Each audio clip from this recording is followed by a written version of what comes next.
Hey guys, so recently I requested something from the publisher Gallery Books that was The Ferryman Institute by Colin Geigel, which I posted a review for this past weekend, and along with that I was sent this, Dead Souls by J. Lincoln Fenn.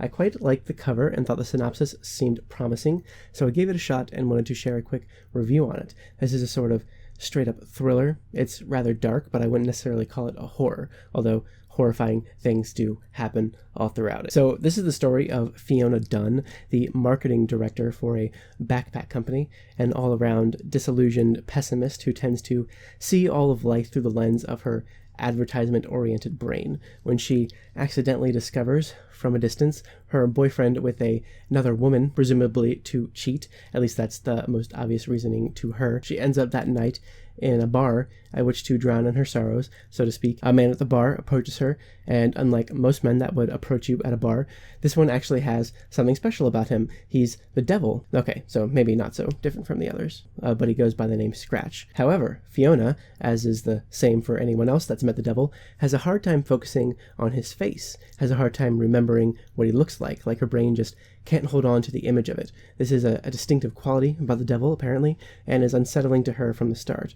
But still she talks with him for a while, and eventually lets loose after some coaxing on the devil's part, as one does, that she'd love to have the ability to become invisible. The devil asks, as one does, if she'd be willing to sell her soul for it.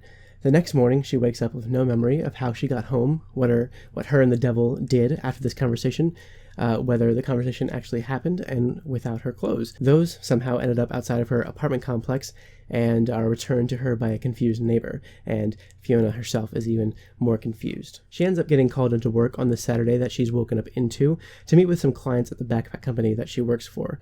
After a bit of an anxious breakdown, contemplating whether or not she did in fact meet the devil and did in fact give her soul to him, she eventually ends up in the bathroom while weirdly, somehow simultaneously, present in a room with her coworkers who can't seem to see her. She's also inevitably drawn to these standout to her group of people that seem to be shrouded in darkness, and they are drawn to her as well.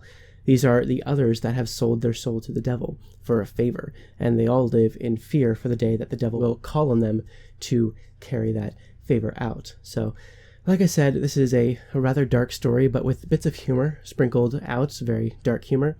It's an extremely sarcastic kind of humor that I had a love and hate relationship with.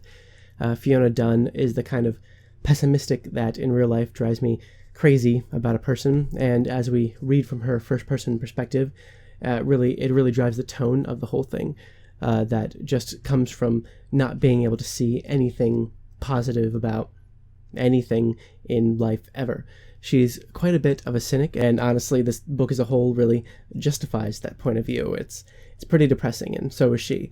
However, she is a rather standout character, and I felt that her inner workings and her actions were realistic for how she was characterized, despite how frustrated I was with some of the decisions she made.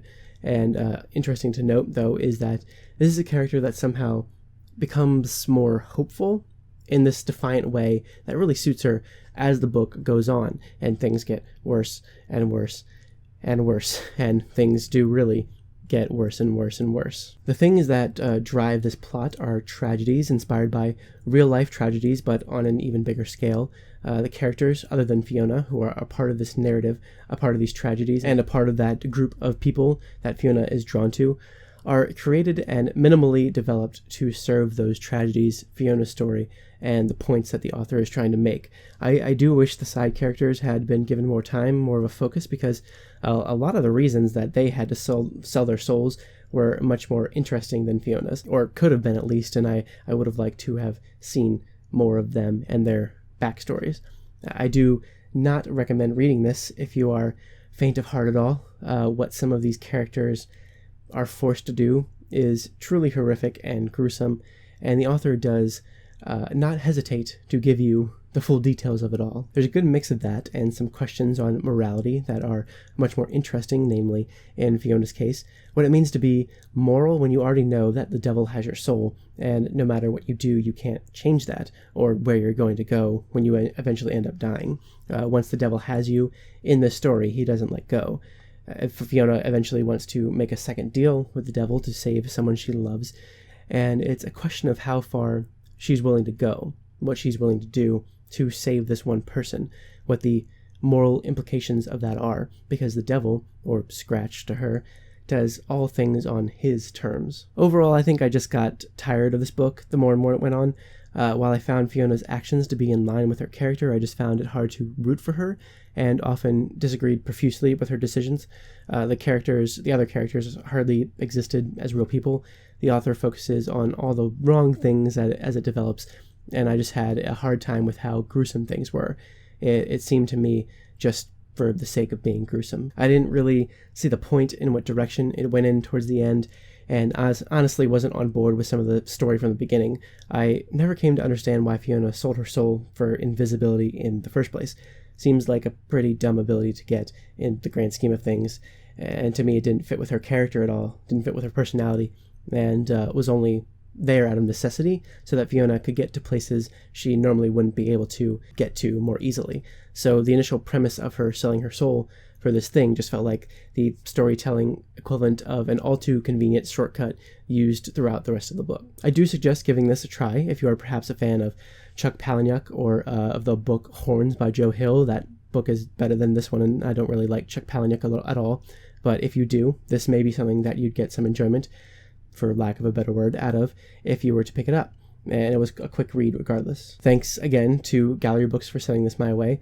I appreciate it, and I am glad that I gave it a shot. So thank you guys so much for watching. If you're interested in this at all, if you come across it, and then I would love to hear your thoughts on it. How do you feel about the way it eventually ended up going? I guess, how do you feel about the premise in general? So thank you guys so much for watching, and I will see you later with more.